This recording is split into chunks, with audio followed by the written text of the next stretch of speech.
Chapter 23. Elizabeth was sitting with her mother and sisters, reflecting on what she had heard, and doubting whether she was authorized to mention it, when Sir William Lucas himself appeared, sent by his daughter to announce her engagement to the family. With many compliments to them and much self-gratulation on the prospect of a connection between the houses, he unfolded the matter, to an audience not merely wondering, but incredulous, for Mrs. Bennet, with more perseverance than politeness, protested he must be entirely mistaken, and Lydia, always unguarded and often uncivil, boisterously exclaimed, "Good Lord! Sir William, how can you tell such a story? Do not you know that Mr. Collins wants to marry Lizzie?" Nothing less than the complacence of a courtier could have been borne without anger such treatment, but Sir William's good breeding carried him through it all, and though he begged leave to be positive as to the truth of his information, he listened to all their impertinence with the most forbearing courtesy. Elizabeth, feeling it incumbent on her to relieve him from so unpleasant a situation, now put herself forward to confirm his account by mentioning her prior knowledge of it from Charlotte herself, and endeavoured to put a stop to the exclamations of her mother and sisters by the earnestness of her congratulations to Sir William, in which she was readily joined by Jane, and by making a variety of remarks on the happiness that might be expected from the match, the excellent character of Mr. Collins, and the convenient distance of Hunsford from London. Mrs. Bennet was, in fact, too much overpowered to say a great deal while Sir William remained, but no sooner had he left than her feelings found a rapid vent. In the first place, she persisted in disbelieving the whole of the matter. Secondly, she was very sure that Mr. Collins had been taken in. Thirdly, she trusted that they would never be happy together. And fourthly, that the match might be broken off. Two inferences, however, were plainly deduced from the whole. One, that Elizabeth was the real cause of all the mischief, and the other, that she herself had been barbarously used by them all, and on these 2 points she principally dwelt during the rest of the day. Nothing could console, and nothing could appease her. Nor did that day wear out her resentment. A week elapsed before she could see Elizabeth without scolding her. A month passed away before she could speak to Sir William or Lady Lucas without being rude, and many months were gone before she could at all forgive their daughter. Mr. Bennet's emotions were much more tranquil on the occasion, and such as he did experience he pronounced to be of a most agreeable sort, for it gratified him, he said, to discover that Charlotte Lucas, whom he had used to think tolerably sensible, was as foolish as his wife, and more foolish than his daughter. Jane confessed herself a little surprised at the match, but she said less of her astonishment than of her earnest desire for their happiness, nor could Elizabeth persuade her to consider it as improbable. Kitty and Lydia were far from envying Miss Lucas, for Mr. Collins was only a clergyman, and it affected them in no other way than as a piece of news to spread at Meryton. Lady Lucas could not be insensible of triumph on being able to retort on Mrs. Bennet the comfort of having a daughter well married, and she called at Longbourn rather oftener than usual to say how happy she was, though Mrs. Bennet's sour looks and ill-natured remarks might have been enough to drive happiness away. Between Elizabeth and Charlotte there was a restraint which kept them mutually silent on the subject, and Elizabeth felt persuaded that no real confidence could ever subsist between them again. Her disappointment in Charlotte made her turn with fonder regard to her sister, of whose rectitude and delicacy she was sure her opinion could never be shaken, and for whose happiness she grew daily more anxious, as Bingley had now been gone a week, and nothing was heard of his return. Jane had sent Caroline an early answer to her letter, and was counting the days till she might reasonably hope to hear again. The promised letter of thanks from Mr. Collins arrived on Tuesday, expressed to their father, and written with all the solemnity of gratitude which a 12 months' abode in the family might have prompted. After discharging his conscience on that head, he proceeded to inform them, with many rapturous expressions, of his happiness in having obtained the affection of their amiable neighbour, Miss Lucas, and then explained that it was merely with the view of enjoying her society that he had been so ready to close with their kind wish of seeing him again at Longbourn, whither he hoped to be able to return on Monday fortnight, for Lady Catherine, he added, so heartily approved his marriage that she wished it to take place as soon as possible, which he trusted would be an unanswerable argument with his amiable Charlotte to name an early date for making him the happiest of men. Mr. Collins' return into Hertfordshire was no longer a matter of pleasure to Mrs. Bennet. On the contrary, she was as much disposed to complain of it as her husband. It was very strange that he should have come to Longbourn instead of to Lucas Lodge. It was also very inconvenient and exceedingly troublesome. She hated having visitors in the house while her health was so indifferent, and lovers were of all people the most disagreeable. Such were the gentle murmurs of Mrs. Bennet, and they gave way only to the greater distress of Mr. Bingley's continued absence. Neither Jane nor Elizabeth were comfortable on this subject.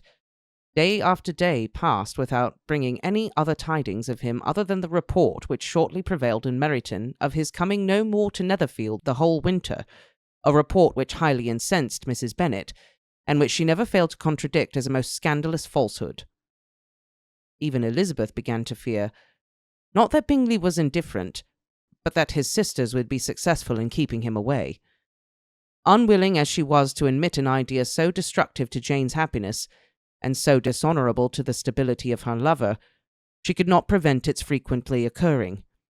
The united efforts of his two unfeeling sisters, and of his overpowering friend, assisted by the attractions of Miss Darcy and the amusements of London, might be too much, she feared, for the strength of his attachment.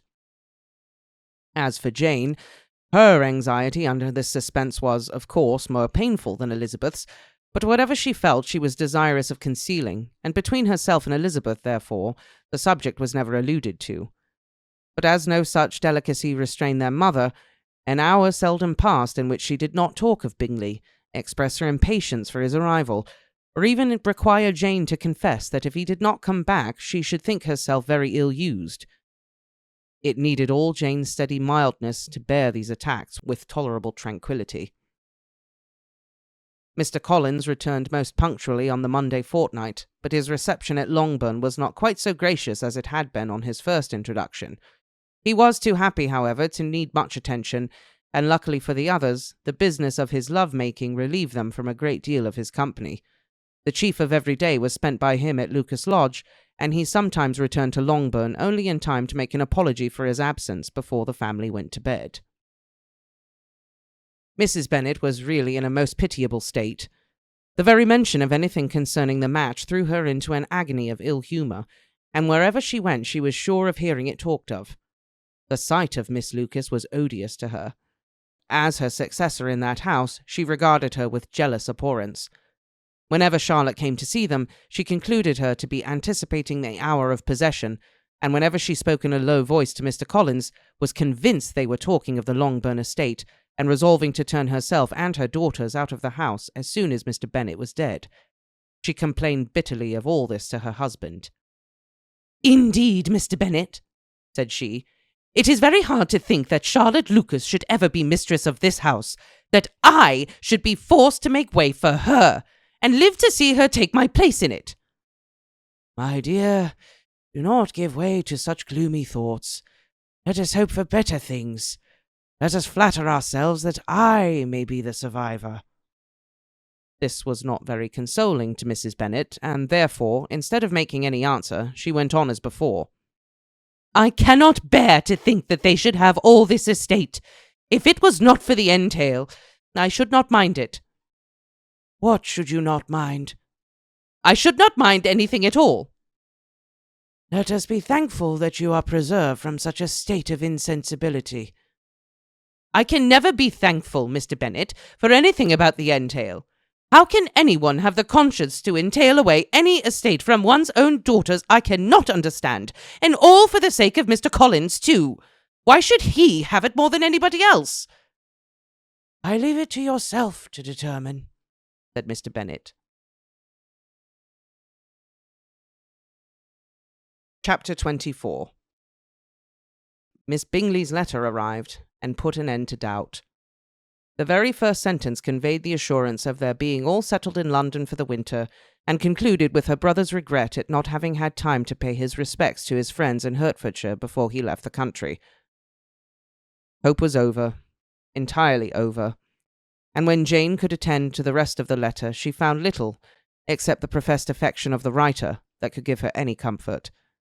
Miss Darcy's praise occupied the chief of it. Her many attractions were again dwelt on, and Caroline boasted joyfully of their increasing intimacy, and ventured to predict the accomplishment of the wishes which had been unfolded in her former letter. She wrote also with great pleasure of her brother's being an intimate of Mr. Darcy's house, and mentioned with raptures some plans of the letter with regard to new furniture. Elizabeth, to whom Jane very soon communicated the chief of all this, heard it in silent indignation. Her heart was divided between concern for her sister and resentment against all others. To Caroline's assertion of her brother's being partial to Miss Darcy, she paid it no credit. That he was really fond of Jane, she doubted no more than she had ever done, and much as she had always been disposed to like him, she could not think without anger, hardly without contempt, on that easiness of temper, that want of proper resolution, which now made him the slave of his designing friends, and led him to sacrifice his own happiness to the caprice of their inclinations. Had his own happiness, however, been the only sacrifice, he might have been allowed to sport with it in whatever manner he thought best. But her sister's was involved in it, and she thought he must be sensible himself. It was a subject, in short, on which reflection would be long indulged and must be unavailing.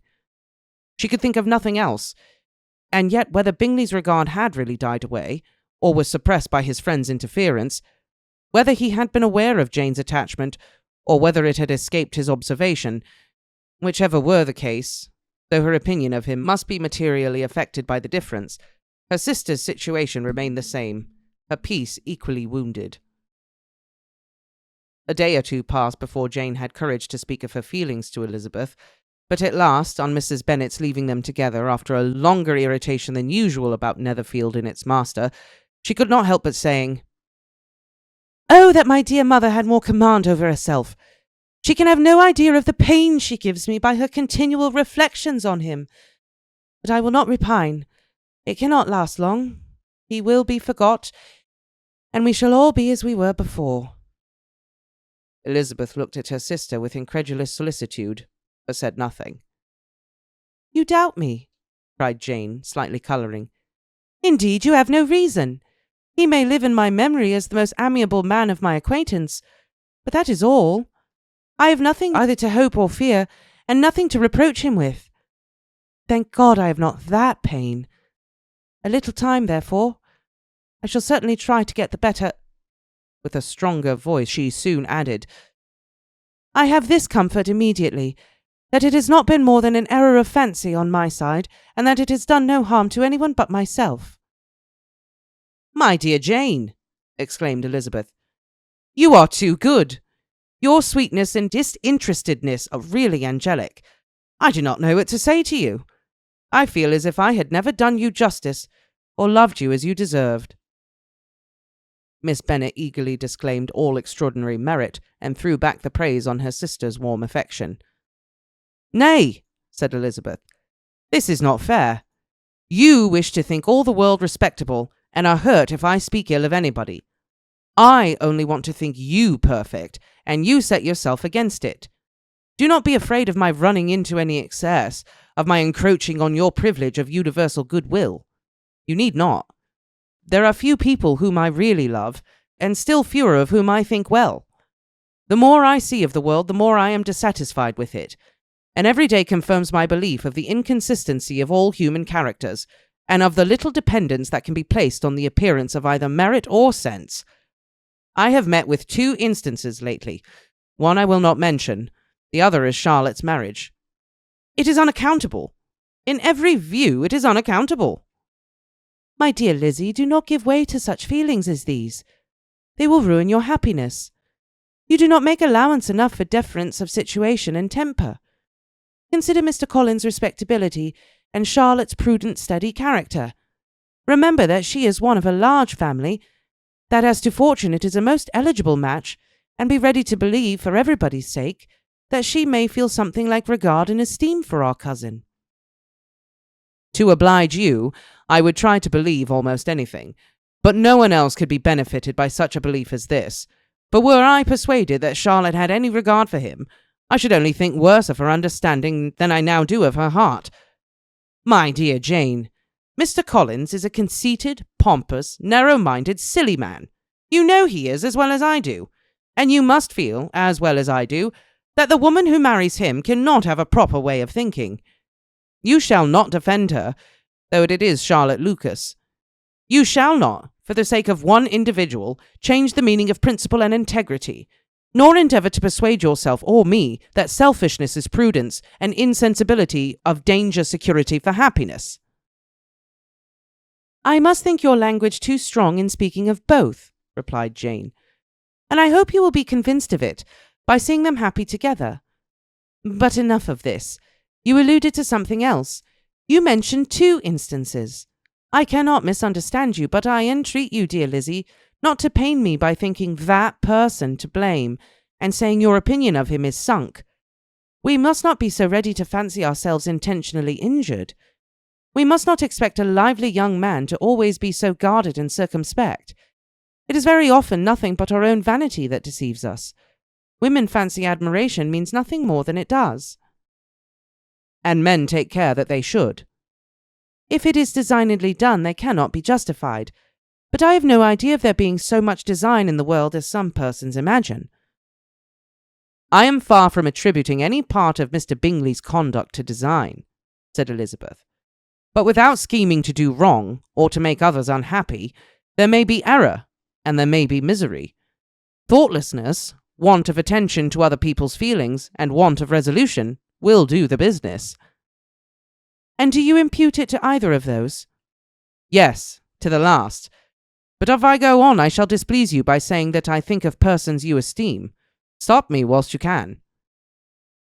"You persist, then, in supposing his sisters influence them?" "Yes, in conjunction with his friend." "I cannot believe it. Why should they try to influence him? They can only wish his happiness, and if he is attached to me, no other woman can secure it." "Your first position is false. They may wish many things beside his happiness. They may wish his increase of wealth and consequence. They may wish him to marry a girl who has all the importance of money, great connections, and pride." "Beyond a doubt they do wish him to choose Miss Darcy," replied Jane. "But this may be from better feelings than you are supposing. They have known her much longer than they have known me. No wonder if they love her better. But whatever may be their own wishes, it is very unlikely that they should have opposed their brothers. What sister would think herself at liberty to do it, unless there was something very objectionable? If they believed him attached to me, they would not try to part us. If he was so, they could not succeed. By supposing such an affection, you make everybody acting unnaturally and wrong, and me most unhappy. Do not distress me by this idea.